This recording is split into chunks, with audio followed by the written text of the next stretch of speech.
இன்னைக்குப்பா நம்ம வந்து high protein breakfast செய்ய போறோம்.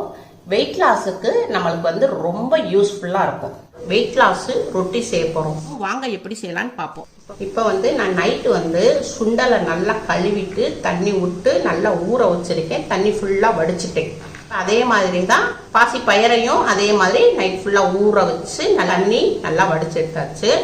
அதே மாதிரி இது வந்து கொள்ளையும் அதே மாதிரி ஊற வச்சிருக்கு. நைட் ஃபுல்லா ஊற வச்சு இப்படி எடுத்து தண்ணி வச்சு வச்சிருக்கேன். நான் எப்பவுமே நான் வந்து இப்படி வந்து போட்டு நைட் ஃபுல்லா ஊற வச்சுட்டு அதை வந்து தண்ணி நிறுத்தி இப்படி பாக்ஸ் போட்டு மூடி போட்டு நான் ஃப்ரிட்ஜில் வச்சிருவேன். எப்பவுமே நம்மளுக்கு எப்போ எமர்ஜென்சிக்கு தேவைப்படுதோ அப்போ எடுத்து நம்ம சீக்கிரத்தில் நம்ம எடுத்து நம்ம அரைச்சி தோசை சுட்டுக்கலாம், ரொட்டி சுட்டுக்கலாம். இப்படி ஊற வச்சு நம்ம ஸ்டாக் வச்சுருந்தோம்னா நம்மளுக்கு தேவைப்பட்டப்ப நம்ம இப்படி ஈஸியாக நம்ம செஞ்சுக்கலாம்ப்பா. இது வந்து 30 கிராமு. இதில் வந்து நான் 1 கப்பு 30 கிராம் சுண்டல் எடுத்துக்கிறேன். இந்த கப்பு வந்து 30 கிராம்பா அளவு. இப்போ நான் சுண்டல் ஊற வச்ச சுண்டலை 1 கப்பு 30 கிராம் போட்டுக்கிறேன். இது வந்து பாசி பயறு.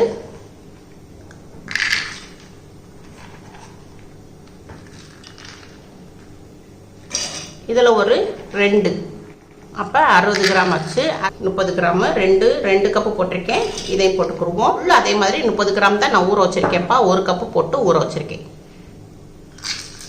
கொப்புள்ளு ஒரு 30 கிராம் போட்டுக்குருவோம். இதை வந்து நம்ம மூடி போட்டு ஃப்ரிட்ஜில் வச்சுருவோம். இப்போப்பா நான் ஒரு 1/2 ஸ்பூன் சீரகம் போட்டுக்கிறேன்.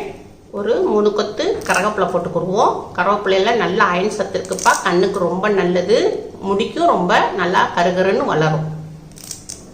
2 பச்சை மிளகாய், 2 பச்சை மிளகாவை காரத்துக்கு நம்ம இப்படி ஓப்பன் பண்ணி போட்டுக்குருவோம். ஒரு துண்டு இஞ்சி எடுத்திருக்கேன். அதை நல்லா தோலை சீவியாச்சு. இப்போ இதை நறுக்கி போட்டுக்குருவோம். இதை வந்து உங்களுக்கு நான் வந்து அடிச்சு கொண்டு வரேன்ப்பா. இதில் வந்து ஒரு பிட்டு தண்ணி விடக்கூடாது. தண்ணி விடாம நான் உங்களுக்கு அடிச்சு கொண்டு வரேன். ஊர்ன தண்ணியிலே நம்ம அடிச்சு கொண்டு வரேன். அடிச்சு கொண்டு வந்திருக்கேன் நல்லா. இங்கே பாருங்க. இப்போ உங்களுக்கு வந்து நல்லா பல்ஸில் இப்படி அடிச்சோம்னா இப்படி நல்லா வந்துருதுப்பா. நல்லா மாவு மாதிரி வந்துருச்சு பாருங்க. எல்லாமே நல்லா மசிஞ்சிருச்சு. ஒரு பிட்டு தண்ணி விடலப்பா. தண்ணி விட்டீங்கன்னா குளன்னு போயிடும். அதனால இப்படி கெட்டியா இருக்கணும். அப்பதான் உங்களுக்கு நம்ம ரொட்டி போடுறதுக்கு கரெக்டா வரும். இப்போ இதை எடுத்து ஒரு பவுல்ல மாத்திக்கிறோம். சிறுதானியத்துல ஒன்று சோளம்ப்பா. இது வந்து வெள்ளைச்சோளம். இது வந்து நான் மாவா வாங்கியிருக்கேன். கடைகளில் தான், பலசர கடைகளில் தான் வாங்கியிருக்கேன். இப்போ அந்த இதை நம்ம இதில் எடுத்துக்குவோம். இப்போ சோள மாவை பவுலில் கொட்டியிருக்கேன்ப்பா. இது வந்து 30 கிராமு. இப்போ நம்ம 30 கிராம் போட்டுக்குருவோம். நம்ம பத்தலைன்னா தண்ணியாக இருந்துச்சுன்னா நம்ம தேவைப்பட்டா போட்டுக்குருவோம். நான் இப்போ வந்து 30 கிராம் சோள மாவு போட்டிருக்கேன். இப்போ தேவையான அளவு உப்பு போட்டுக்குருவோம்ப்பா. இது பிங்க் சால்ட்டு வெயிட் லாஸ் காண்டி. 1/4 ஸ்பூன் மஞ்சப்பொடி போட்டுக்குருவோம். கொஞ்சம் மிளகு பொடி போட்டுக்குருவோம். இப்போ நான் வந்து சின்ன வெங்காயம் எடுத்திருக்கேன். இதில் ஒரு 10 பீஸ் எடுத்திருக்கேன். இந்த 10 பீஸை நல்லா பொடியாக நறுக்கி வச்சுருக்கேன். இப்போ இதையும் நம்ம போட்டுக்குருவோம்.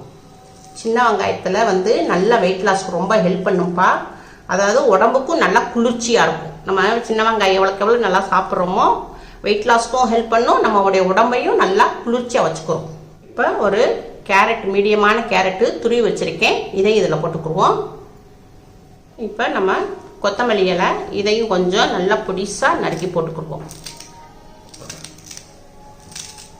இப்போ இதை எல்லாத்தையுமே நம்ம பிசைஞ்சுக்குருவோம். இப்போப்பா எல்லாத்தையும் நல்லா இப்படி நல்லா எல்லாத்தையும் மிக்ஸ் பண்ணியாச்சு. நல்லா பிசைஞ்சாச்சு.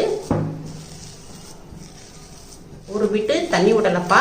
நம்ம சோள மாவு போட்டோம் இல்லையா, அதுலேயும் ஒரு பிட்டு தண்ணி உள்ள கரெக்டாக இருக்கு. பாருங்க, நல்லா உருண்டை பிடிக்கிற மாதிரி நல்லா சப்பாத்தி மாவுக்கு நம்ம உருண்டை பிடிப்போம் இல்லையா, கரெக்டாக இருக்கு. இது ஒரு 10 நிமிஷத்துக்கு அப்படியே ஊற வச்சுருவோம்ப்பா. ஒரு 10 நிமிஷம் நல்லா ஊறட்டும். இப்போப்பா நம்ம வந்து கேஸ் ஆன் பண்ணியிருக்கோம். ஒரு தோசை தவா வச்சுருக்கோம். தோசை தவா நல்லா சூடாகட்டும். சூடான பிறகு உங்களுக்கு நான் ரொட்டி போட்டு காட்டுறேன். இப்போப்பா மாவு நல்லா 10 நிமிஷம் நல்லா ஊற விட்டுட்டோம். இப்போ வந்து நான் உங்களுக்கு ரொட்டி போட்டு காட்டுறேன். இப்போப்பா நம்ம வந்து இப்படி உருண்டை பிடிச்சிக்கோங்க. நம்ம சப்பாத்தி மாவு போடுவோம்ல அதே மாதிரி உண்டை பிடிச்சி வச்சுக்கோங்க. இங்கே வாழை இலை இருந்துச்சுன்னா, வாழை இலை இருந்தால் ரொம்ப பெஸ்ட்டுப்பா. எனக்கு வாழை இலை எனக்கு இப்போதைக்கு கிடைக்கல, அதனால ஒரு பிளாஸ்டிக் கவர் எடுத்திருக்கேன். இந்த இதில் இப்படி கொஞ்சம் லைட்டாக எண்ணெய் சும்மா பேருக்கு கொஞ்சம் லைட்டாக தடவிக்கிடுவோம். தடவிட்டு இந்த மாவு இருக்கு இல்லையா, இதில் வந்து நம்ம இப்படி வச்சு அமுக்கணும்.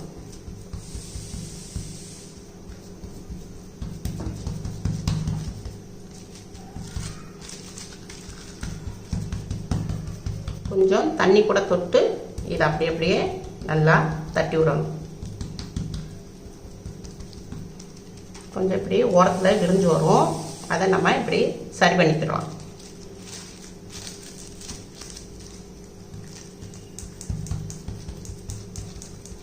எவ்வளோ மெல்லிசா தட்ட முடியுமோ அவ்வளோ மெல்லிசா தட்டிக்கிறோம். ஏன்னா பிளேட்டில் வச்சு தட்டினோம்னா நம்மளுக்கு வந்து வரதுக்கு சான்ஸ் இருக்காது. அதனால் இப்படி ஒரு பிளாஸ்டிக் பேப்பரில் இப்படி தட்டிக்கிறோம். வாழையில் இருந்தால் ரொம்ப ரொம்ப பெஸ்ட்டு. அதில் வச்சு தட்டினோம்னா நம்மளுக்கு இன்னும் ரொம்ப நல்லாயிருக்கும்.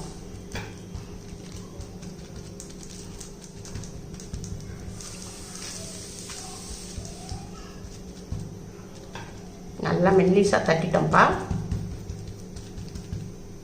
இப்போ நம்ம கேஸ் பக்கம் போய்க்கிறோம். இப்போ தோசை கல் நல்லா சூடாயிருக்கு. ஒரு துணியை வச்சு நல்லா தேய்ச்சி விட்டுக்குவோம். இப்போ நம்ம தட்டியிருக்கோம் இல்லையா, இதை வந்து அப்படியே அப்புறம் பரட்டிடுவோம். பாருங்க எவ்வளோ அழகாக வந்துருச்சுல. இதை அப்படி போட்டோம். இதை வந்து நம்ம அடுப்பை வந்து மீடியத்தில் வச்சு நல்லா ஒரு 2 நிமிஷத்துக்கு நல்லா வேக விடுவோம். இப்போப்பா நம்ம நல்லெண்ணெய் இருந்தால் நல்லெண்ணெய் ஊற்றிக்கோங்க, இல்லட்டா நெய் இருந்தால் நெய் விட்டுக்கோங்க. நெய் விட்டோம்னா நல்லா சாப்பிட ரொம்ப டேஸ்ட்டாகவும் இருக்கும், நல்லா ரொம்ப மணமாகவும் இருக்கும். ஒரு 3 டிராப்ஸு நெய் விட்டுக்குவோம். இப்போப்பா நம்ம கீழே கொஞ்சம் நல்லா வெந்துருச்சு. இதை வந்து நம்ம பிரட்டி போட்டுக்குவோம். இதையும் பிரட்டி போட்ட பக்கமும் நல்லா ஒரு 3 நிமிஷத்துக்கு மீடியத்தில் வேக விடுவோம். இப்போப்பா நம்ம வந்து நல்லா 3 நிமிஷம் நல்லா வேக வச்சுட்டோம். இப்போ இதை வந்து பிளேட்டில் மாற்றிக்கிறோம். பாருங்கள் நல்லா அருமையாக அழகாக வெந்திருக்கு. நல்லா கலரும் பாருங்கள் நல்லா சாஃப்டாகவும் இருக்குப்பா. ரொட்டி ரெடி ஆயிருச்சு. சுண்டல், பாசிப்பயறு, கொள்ளு, சோளம் இது பூராமே நம்மளுக்கு வெயிட் லாஸ் ஆகக்கூடிய நம்ம பொருள் தான் நம்ம சேர்த்துருக்கோம். இப்படி நீங்கள் காலையிலைக்கும் சாப்பிடலாம், பிரேக்ஃபாஸ்ட்டுக்கும் சாப்பிடலாம், டின்னருக்கும் சாப்பிடலாம். சுட சுட நம்ம சாப்பிடும் போது ரொம்ப டேஸ்டாக இருக்கும், நல்லா சாஃப்டாகவும் இருக்கும். இது டயட்டில் இருக்கிறவங்க, சுகர் பேஷண்ட்டு, பிள்ளைகளுக்கு சின்ன பிள்ளைகளுக்கும் நல்லா கொடுக்கலாம். சின்ன பிள்ளைகளுக்கும் நம்மளுக்கு கொடுத்தோம்னா நல்லா ஹெல்த்தியாக பிள்ளைங்க நல்லா ஆரோக்கியமாக வளருவாங்க. அம்மா வந்து தக்காளி சட்னி வச்சு சாப்பிட்ருக்கேன்ப்பா. நீங்கள் வந்து சாம்பார், குழம்பு, கிரேவி எது வேணாலும் வச்சு நீங்கள் தொட்டு சாப்பிடுங்க. உங்கள் வீட்டில் செஞ்சு பாருங்கள். அம்மாவுக்கு லைக் பண்ணுங்கள், ஷேர் பண்ணுங்கள், சப்ஸ்கிரைப் பண்ணுங்கள்.